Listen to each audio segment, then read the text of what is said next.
¿Qué tal? ¿Cómo están amigos y amigas de esta comunidad? Gracias de verdad por acompañarnos en esta nueva charla. Abordaremos el tema del Tren Maya, esta obra emblemática del gobierno de Andrés Manuel López Obrador, que ha generado, sí, controversia, diferentes comentarios, y para ello se encuentra con nosotros Federico Taboada, uno de los expertos que más respeto y admiro sobre este tema. Miguel Federico, ¿cómo estás, tocayo? ¿Qué tal, Jesús? Muy bien. Muy buenas noches. Gracias a ti y a toda tu comunidad tan extensa de tu Ah, canal. Y aquí listos para hablar del Tren Maya. Muchas gracias.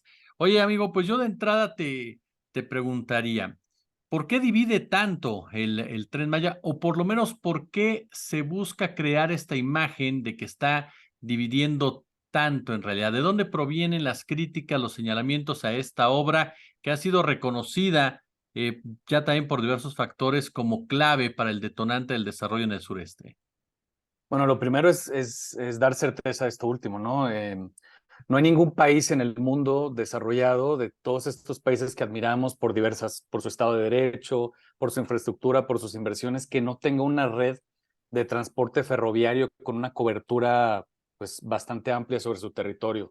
Hablemos de países en Asia como China, como Singapur, como Japón, o países en Europa como Alemania, Inglaterra, Italia, Austria, e incluso países en América como Estados Unidos o Brasil. Es fundamental que haya una red de transporte ferroviario de pasajeros y de mercancías que tenga una muy buena cobertura. Esto por una cosa, porque los trenes lo que hacen no solamente es generar conexiones entre un lado a otro o mover mercancías o mover personas, sino que generan a lo largo de su trayecto, generan obras de desarrollo, generan inversiones en diversos sectores de la economía y la van llevando desde un punto hasta otro. Por eso tienen esa importancia en todos estos países, ¿no? No podemos hablar de Francia sin sus trenes, no podemos hablar de Japón sin su red de trenes o de Inglaterra, y mucho menos del progreso que han tenido. Ahora, el tema de la división pues, tiene que ver mucho también con intereses políticos que hay. Lo sabemos, partidos de oposición que se oponen a este tipo de proyectos, eh, pero también hay algunos otros sectores que no están tan visibles, pero que tienen igual una, una incidencia bastante importante.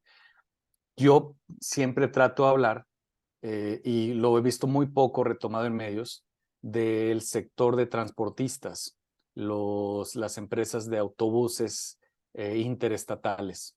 En 1997, cuando Cedillo privatiza los trenes de pasajeros, los grandes ganadores, los grandes beneficiados, fueron las empresas de autobuses terrestres, porque tuvieron el monopolio. En Alemania, por ejemplo, las empresas de autobuses son de muy reciente creación, porque los trenes tienen tal cobertura y tan buen servicio que realmente no hay tanto margen para que entren los autobuses. Porque además los trenes en todo el planeta, esto a diferencia de lo que comenta Sergio Sarmiento y algunos economistas de un sector muy conservador, pues todos los trenes, todo el transporte público en el mundo está subsidiado, todo, porque es un servicio público. Hablamos de, sería como no subsidiar un hospital, como no subsidiar una escuela pública. Pues el transporte público también es un servicio público y debe estar subsidiado. Y lo está. No estamos esperando que el Tren Maya genere ganancias millonarias, porque es un servicio público que busca conectar a la gente. Habrá ganancias, pero también tendrá que ser subsidiado para la gente que se quiera mover de un punto a otro. Entonces, los grandes ganadores cuando se privatizan los trenes son las empresas de autobuses, que no solo elevaron sus tarifas casi 800% desde 1997 hasta ahorita. Es verdad que han mejorado su servicio. No son los mismos autobuses que circulan hoy en las calles que en 1997. Hoy hay una flota muy moderna, es verdad, pero pues no se nos olvide que un autobús viaja en velocidad promedio en carretera a 60 kilómetros por hora, velocidad promedio, no velocidad pico, velocidad promedio. ¿Qué involucra la velocidad promedio? Cuando te frenas a pagar casetas, cuando vas a pagar combustible, cuando está el tráfico y demás. Y la velocidad promedio de un tren como el Tren Maya son 120 kilómetros por hora. es el doble. Eso quiere decir que en un viaje que harías en autobús de 6 horas, en un tren lo harías en 3. Y probablemente por una tercera parte o por la mitad del costo. Ya no hablemos de otros beneficios como el beneficio ambiental, que es que el Tren Maya es prioritariamente eléctrico, entonces las emisiones serían mucho menores y la capacidad del tren pues es casi 10 o 12 veces mayor, es decir, puede transportar más gente de manera más eficiente, más rápida y más barata. ¿Eso qué va a hacer? Que las empresas de autobuses y la demanda que tiene de viajes pues sea pues mucho menor, se aminore cuando lleguen los trenes. ¿Cómo era cuando existían los trenes previo a su privatización? Que los trenes tenían una cobertura muy amplia, tenían un muy buen servicio y los autobuses eran complementarios. Por ejemplo, en una hora en la madrugada donde no había corrida de tren, pues podía salir un autobús. O si había un destino al cual no llegara el tren o tendrías que hacer una escala, pues entonces el autobús tenía una ruta directa. Esa es una manera de complementar. Pero hoy en día, que existen monopolios regionales, Grupo ADO, que es el principal, digamos, la empresa con prioridad o con presencia mayoritaria en el sureste, en el centro tenemos ETN, en el norte tenemos Flecha Roja y tenemos Futura, en el Bajío tenemos algunas otras empresas. Entonces, el país está dividido por monopolios de los autobuses y ellos, al ser los principales afectados, pues también tienen mucho interés en que el Tren Maya no siga eh, pues ejecutándose y entre en operación como se prometió a final de este año. Ha habido cuestionamientos, tocayos, respecto a las comunidades indígenas, si se afecta, si no se afecta a la flora, a la fauna. ¿Qué nos puedes comentar sobre ello? Pues a ver, cualquier obra de infraestructura en el planeta genera un impacto en el medio ambiente. Sea un hospital, sea una escuela, sea un medio de transporte, sea una estación de autobuses, o sea una oficina, o sea una empresa de comercio, un Oxxo, un Walmart, en fin. ¿Cuál es la diferencia? Que tiene un servicio público, es un servicio público lo que estamos instalando en esa tierra. ¿Hay un impacto en el ambiente? Desde luego que lo hay, pero yo diría dos cosas. La primera es que lo que estamos construyendo es un servicio público que va a conectar de manera más eficiente una zona que históricamente está olvidada y que va a ayudar a detonar el desarrollo, esperemos, con pues una manera mucho más equitativa.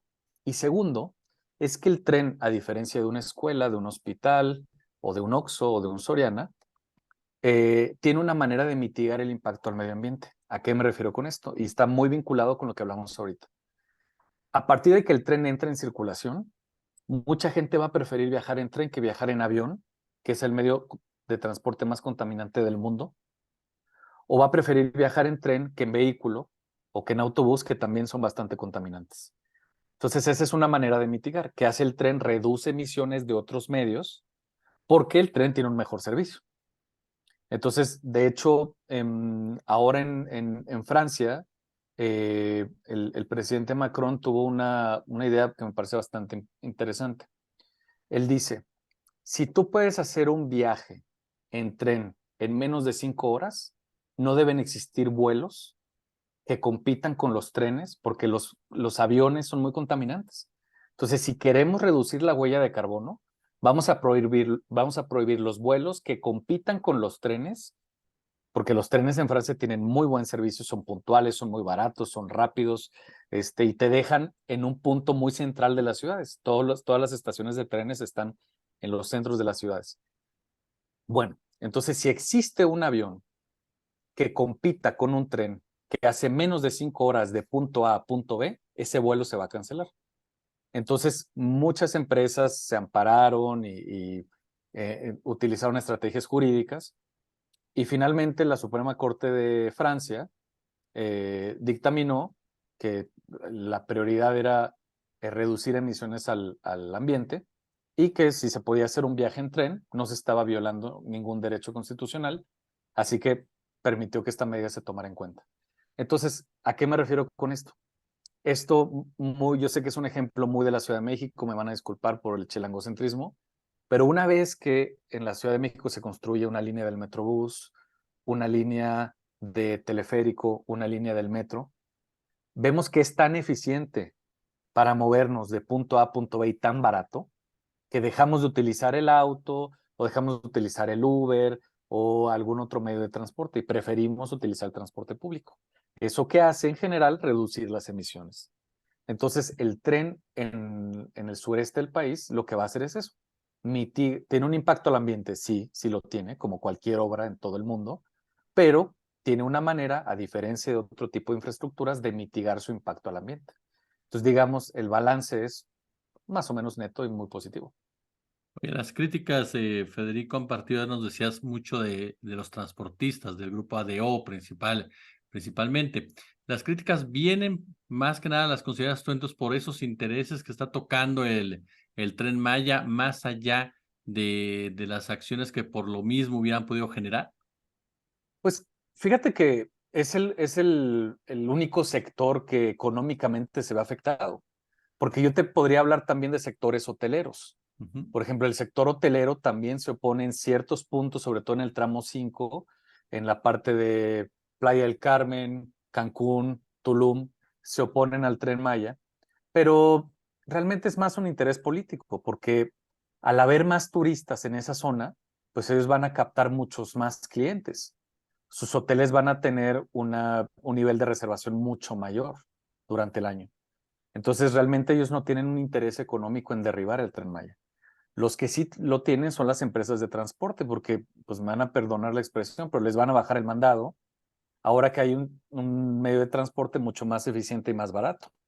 Porque si no, lo que tenían era la única opción era viajar en un autobús en carreteras en mal estado e inseguras, a costos muy altos y en tiempos bastante largos. Entonces, digamos, es el principal grupo que ayuda a financiar a otros grupos opositores, como son los ambientalistas de ocasión, como son grupos que dicen ser desplazados y no lo son. Se ha detectado muchísimo en el trazo del Tren Maya que hay mucha gente que ha querido oponerse e incluso llegan a frenar obras, pero que a la hora de revisar quién tiene la propiedad de los predios que dicen ser afectados, ellos no tienen la propiedad. Entonces el juez no le queda de otra más que echar atrás el amparo y que la obra continúe. Ahora, esto es muy importante también por otra cosa.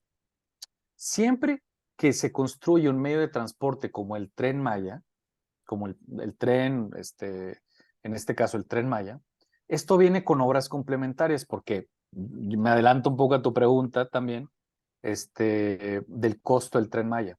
El costo del Tren Maya se ha elevado por dos razones. La primera es el costo del acero, que tiene que ver con principalmente el tema global y de geopolítica que estamos viviendo en el mundo, con los conflictos que hay, la guerra comercial entre China y Estados Unidos y la guerra entre Ucrania y Rusia. Entonces, el precio del acero se ha elevado, punto número uno. Punto número dos, los cambios de trazo que ha habido. ¿Por qué? Porque el Estado es propietario de una gran parte digamos, hay un derecho de vía, ¿no? Pero donde no llega a haber derecho de vía, se tiene que negociar con los propietarios de los predios, casi todos hoteleros.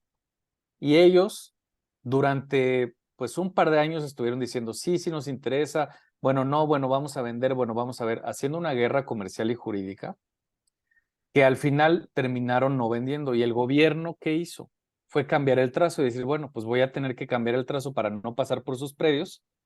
Y eso pues generó un cambio en el costo, ¿no?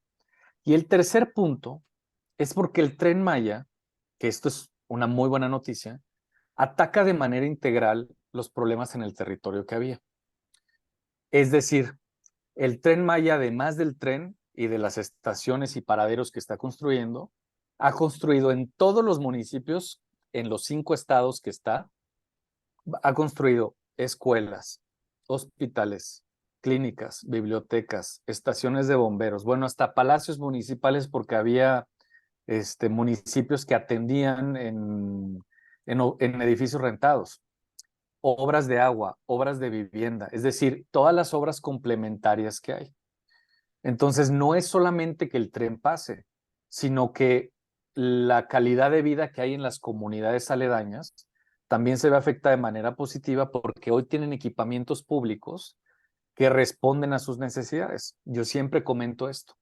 Hoy en México, en lo que estamos viendo en este cambio de gobierno, hay, digamos, dos grandes esferas que están tocándose. Una es la de los derechos, el salario mínimo, el tener más vacaciones, derechos de salud y demás. Pero el otro tiene que ver mucho con infraestructura, porque no importa, o digamos, no es tan relevante que tú tengas en la Constitución el derecho a la salud o el derecho a la escuela, si la clínica más cercana a tu comunidad está a 4 horas. Entonces, pues podrá estar en la Constitución, pero si la clínica o el hospital general no está en tu comunidad, pues realmente no estás ejerciendo el derecho a la salud. Entonces, la infraestructura también viene a complementar este proceso de transformación que hay en el territorio acompañando al Tren Maya. Porque lo que pasó en un primer momento, cuando fueron los ingenieros a revisar el trazo y a hablar con las comunidades, lo primero que les dijeron fue, muchos dijeron, pues aceptamos el Tren Maya, pero fíjese que no tenemos agua, fíjese que no tenemos escuela primaria, fíjese que no tenemos clínica, fíjese que no tenemos... Y entonces lo que se hizo fue empezar a construirlas. Eso elevó también el costo del Tren Maya. Oye, Federico, un punto que ha llamado mucho la atención, esta última etapa con el presidente de la República, se presenta, lo echa a andar, leímos y escuchamos comentarios de diversos medios, el propio Carlos Loret de Mola asegurando está fallando el tren Maya, cuando ya se había dado un informe explicando cómo iba a ser esta presentación, incluso Claro. hasta en el tema de la misma velocidad. ¿Cómo ves el manejo de la prensa alrededor del tren Maya? Pues realmente ha sido muy triste, ¿no? Hemos visto una muestra de falta de ética en el periodismo una vez más. Me da mucha pena decirlo, porque mientras en muchos países vienen a México a ver cómo se está ejecutando el Tren Maya, yo he tenido la oportunidad pues de ir a las obras del Tren Maya y de llevar a empresas de Estados Unidos, de Francia, de Alemania, de España, académicos, incluso gente de la sociedad civil o representantes de gobiernos de otros países. Me tocó llevar representantes del gobierno de Israel, de Alemania, de Suiza, de Austria, y están bastante sorprendidos. Y mientras es muy buena noticia a nivel internacional, porque te voy a decir una cosa, el Tren Maya es la obra más grande de transporte pues, de transporte ferroviario y pasajeros que se está construyendo en el mundo. Hay solamente 3 trenes que se podrían comparar de alguna manera, pero que están muy por detrás. Déjame te doy esta estadística. El primero es un tren que se está construyendo en California, en el estado de California, entre entre San Francisco y Los Ángeles. Este tren tiene más o menos 700 kilómetros de extensión. Lleva 15 años en obra y van en el 13% de avance. 15 años de obra. El Tren Maya lleva 4 años de obra y va al 80% de avance. Hay diversos factores, pero es bastante llamativo, ¿no? El segundo de ellos también está en Estados Unidos y busca conectar Dallas y Houston. Son más o menos 300 kilómetros, sí, son 300 kilómetros y después de 8 años de obra llevan más o menos el 22% de avance. Y el tercero está en Argentina, que se está construyendo entre Córdoba y la capital, Buenos Aires. Son 300 kilómetros y después de 5 años de obra llevan como el 35% de avance. Entonces, digamos, el Tren Maya es casi todos esos 3 trenes juntos, 2 veces lo que se está construyendo en la mitad del tiempo. Entonces, digamos, ese es el primer tema. Y con el tema de los medios, Pues yo creo que la cobertura ha sido bastante pobre, ¿no? No he visto ningún medio y digamos, soy un ferviente lector de periódicos todos los días. No he visto que nadie hable del interés que tienen las empresas hoteleras, las empresas de autobuses, o los transportistas de mercancías, la logística que tienen, pues no he visto nada de eso, no he visto hablar de los beneficios, las obras complementarias que te estoy hablando, seguramente las estás escuchando por primera vez, porque porque yo estoy metidísimo en esos proyectos. Y realmente me da mucha tristeza porque es una obra que va a tener mucho beneficio y que seguramente tiene que ver también con quién financia los medios de comunicación y los intereses que tienen, ¿no? Pero sí me parece que ha sido bastante triste. Sin embargo, veo con mucho entusiasmo que la gente en la península y la gente en otros lados del país lo recibe con bastante aceptación. Hoy en día me parece que, digamos, ya en los tiempos políticos en los que estamos de ya mayor definición, ya hay candidaturas de ambos frentes y demás. Incluso en elecciones estatales anteriores, en las intermedias de 2021, ya se hablaba de trenes en otros lugares, ¿no?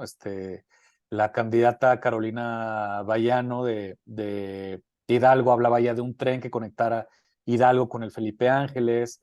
La candidata de Chihuahua planteaba también un tren que complementara, el gobernador de Sonora también. Es decir, ya llegó un momentum en el cual los trenes están hablando como solución a muchos problemas de transporte y pues ya seguramente será un tema de campaña también, ¿no? Porque la infraestructura ferroviaria tiene que continuar.